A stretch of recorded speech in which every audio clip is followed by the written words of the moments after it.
Hey guys, do you have a mini refrigerator similar to this one that is no longer cooling? Well, then stick around to see how I was able to make it cool again for free. A while back, my neighbor gave me this since he had no idea why it wasn't cooling anymore. All right, so I'm gonna plug this baby in. Oh, it lit up. Oh, I heard something ticking. I hear hissing. Basically, the light fixtures come on, so I know it's getting the power, and I hear the clicking sound followed by high pitch hissing sound, but I don't hear the compressor coming on. I searched on YouTube and Google for similar issues, and I found dozens of people that were able to fix the problem by replacing the starter relay and overload protector parts. I got this two-piece part set overnight from Amazon for about $8. To do this, you need to remove 6 screws on the top cover and 3 screws on the back side of the top cover. After that, you can simply lift it up to remove the top cover. By the way, you'll need a T10 Torx bit for these 9 screws. Now, to remove the starter relay and overload protector, it looks kind of tricky, but it's really simple. Just wedge in a thin screwdriver, like shown in the video, and pry out 3 pins. Note that it looks like one part, but when you remove it, you'll see that they come apart as two separate parts. Next, just use a small plier or screwdriver to disconnect both wires.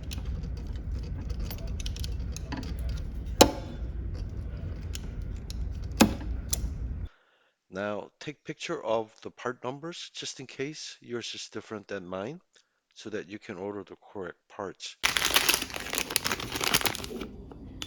So I got my replacement part. Let's compare it. This is a new one, obviously. This plug, this is in the middle, that's on the top.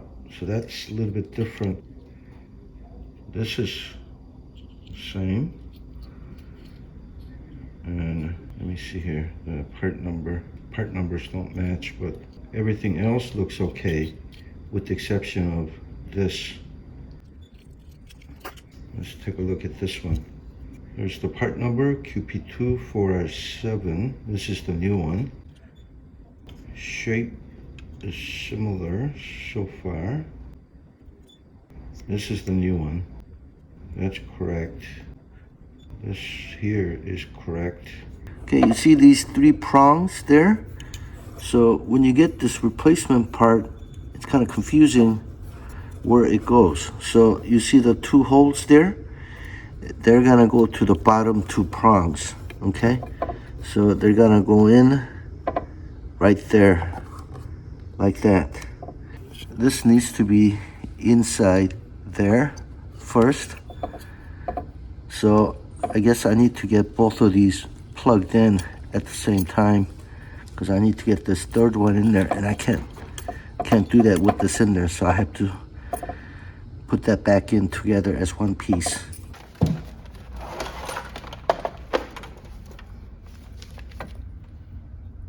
Okay guys, so I'm gonna have to put this in together as one piece.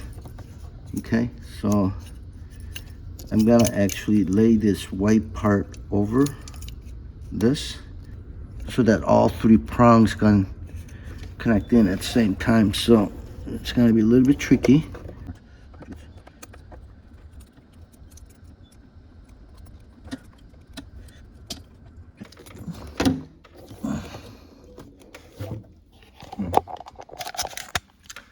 So guys, this is very, very difficult to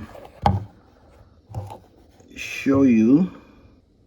Okay, so basically that white part will go behind that black bottom piece, okay? So you can get all 3 prongs in. So I already got the bottom connector in. Then I put the top connector, and I'm gonna see if it starts. Now, hopefully at this point, your compressor starts working and the unit is cooling again, like I've seen many people do in several other YouTube videos. However, for me, that didn't work. So I asked for help from my next door neighbor, who I help on mechanical things like car repairs, and he helps me out on electrical things like this. He's an electrical engineer that works on multi-million dollar sophisticated robotic medical surgery machines. So within 5 minutes, he found the problem before I even had a chance to record the disassembly. Haha. But don't worry, I've captured the reassembly steps so you can see how the things came apart. Now, going back to the original problem, basically a particular solder point on the control board had deteriorated and couldn't close the contact to feed the current to start the compressor. So he cleaned the area and resoldered that point, and that fixed it. Before we you see the point Yeah. is here. Yeah, that one is exactly the problem. Yeah. I'll zoom in on this bad soldering spot so that you can also look for a similar problem on your control board. Looks like a piece of a soldering broke off, and my neighbor thinks it's just a bad soldering attempt that was made on that spot. Maybe you'll have a better luck, but I couldn't find this replacement part number board by Google search. Hey, I'm no soldering expert, so let me just summarize what I saw my neighbor do. Realize that he's doing this at my home with my minimal soldering kit. Basically, he scraped off and melted off some old soldering in that bad spot, and then cleaned the surface first before applying the new solder. Oh, I saw the light. No. I saw the red light Yeah. blink. Turn. Listen. Yeah. Listen. Yeah, I hear. I didn't see that red light blink It's before. working. Yeah. Lucy! I think refrigerator is working. Yeah. After I sell, we're gonna go to Korean barbecue restaurant and drink soju. For him, it's simple, but for me, I would have never figured it out. I took a picture. I'll show you later. You can put back, right? Yeah. Yeah. You know Yeah. the first screw over Yeah. there, and then Mechanical part I can do. yeah. Electrical part I'm scared. After I assembled everything back together, I ran it for about 15 minutes, and by then the temperature had come down to 30 degrees. And I continued to let it run overnight for about 24 hours to confirm that everything is okay, and the temperature actually fell to about 29 degrees. Oh, by the way, on the back of this unit, there are temperature and light settings if you want to adjust them. The remaining part of this video is just showing you how I reassembled everything back together. So the bottom line is this part here, the soldering had pretty much kind of melted away and it was left open. So we were getting power going into the board, but it was not coming out to this. So it was unable to start the compressor. And after we resoldered this area here, now the refrigerator is working. So to put this back together, this board came out of this, and there's 4 screws on each corner. You see that cutout here? So that cutout's gonna go to top. It's gonna go in like this, okay? And then it's gonna settle back in there like that. So I gotta get 4 screws put back in there. Okay, it's these small ones. I can't find my magnetic screwdriver. So anyway, just got to get it into 4 corners. And then there's one screw that holds down here, and then there's 2 more screws on the back. So we're gonna screw this in first. Just a regular short screw.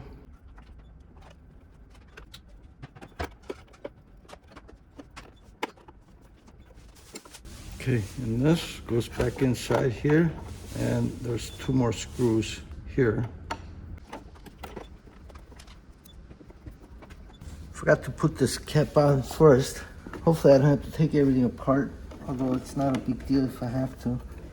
Now to get this out, you gotta put some of the wires out of the way underneath.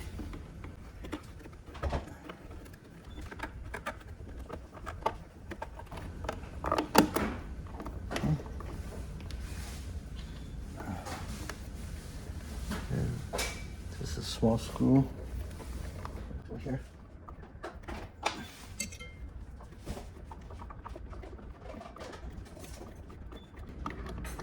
Okay, so that's back in.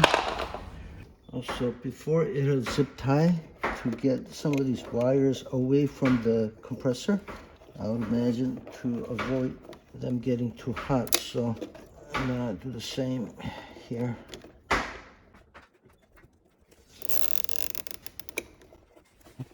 So just to get these wires away from the compressor. Oh, if I put the cover back on, I gotta put this back here. I gotta put that back to cover the starter relay. So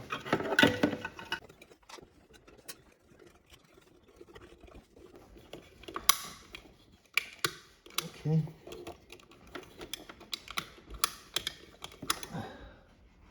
Hopefully you guys heard that snap. Okay, so that's back in there. This one has 1, 2, 3, 4, 5, 6. 1, 2, 3. So total 9.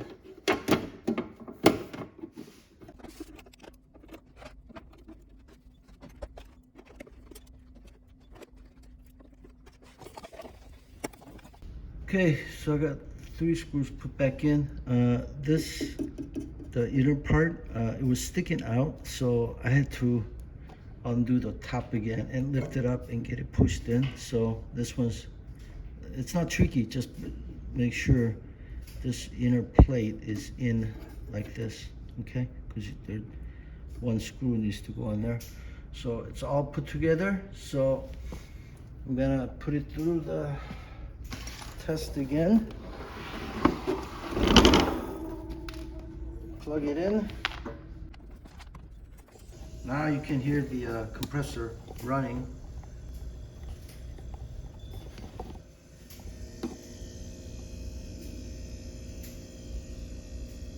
Before it just clicked and nothing was happening.